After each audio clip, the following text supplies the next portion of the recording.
Hi friends, welcome back or welcome to my channel. This is Story Time with Stephanie. Today we're going to read Clifford's Kitten by Norman Bridwell. I'm Emily Elizabeth. This is my dog Clifford. He was the only pet I ever had. Except one time last year, a kitten came to our house. I think he was lost. Mom said we could keep him until we found his owners.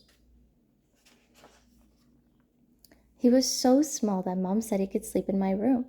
He slept in the basket Clifford had used for a bed when he was a puppy. I think Clifford was a little jealous. That night, Clifford slept as close to me as he could get. Mom said the kitten would have to sleep out next to Clifford until his owners came to get him. He was a playful little kitten. He chased butterflies. Clifford chased butterflies too. He saw a very big one.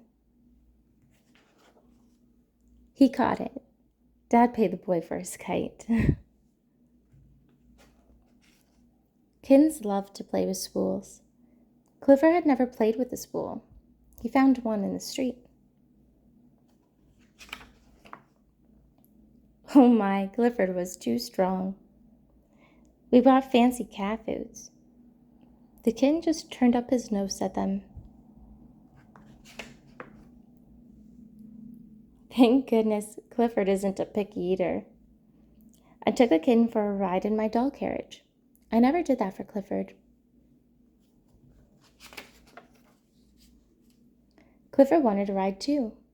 While I was explaining why I couldn't push him, the kitten jumped out of the carriage and started across the street.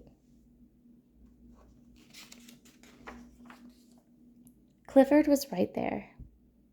The kitten didn't even say thank you. He just sharpened his claws. Clifford tried to sharpen his claws. Oops.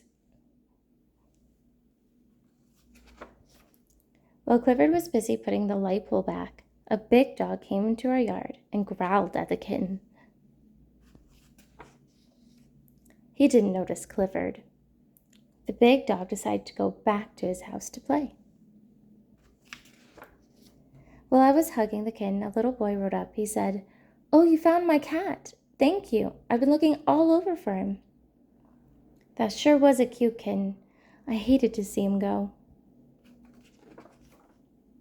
Oh well, I still have a pretty good dog. The end. Thank you so much for watching, friends. Like, subscribe, and I'll see you guys next time. Bye.